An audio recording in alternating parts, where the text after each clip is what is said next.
Hello! Hi! Oh my gosh! Welcome! Hello, Angelica! Wow! Alam mo, 1 oras lang ang biyahe, ha? Yes. From Manila to Tanawan. Oh my gosh! No wonder. This is her paradise.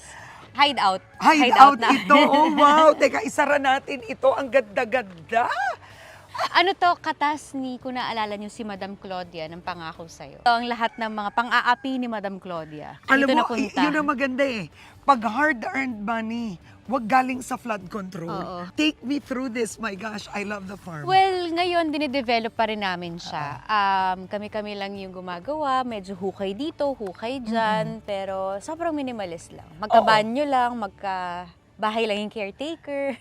But look at that view. Wait, gaano kalaki ang lupang ito? This is 1 hectare. Okay. Ang maganda dito, pababa siya. Pwede kang mag-build pa hanggang sa baba. And this is yung magiging driveway eventually pag mas na-develop pa namin siya pababa. Actually, nandito yung mga animals namin Wait, ito, lupa mo pa rin Yes, to. yes. So ito pala part pa ito. Baka madulas kayo ha. Oo. Ayan, ingat lang po. Okay. So what do you have in the farm? Meron kami mga alagang baboy, native baboy ramo. Oo.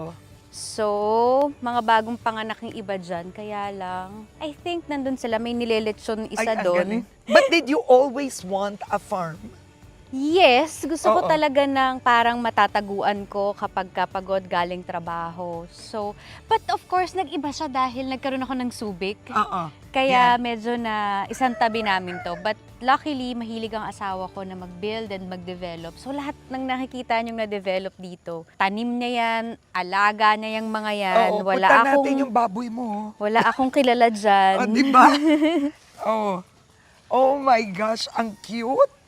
Okay, so nag-aalaga ka dito ng baboy? May baboy kami, may mga kambing, may mga manok.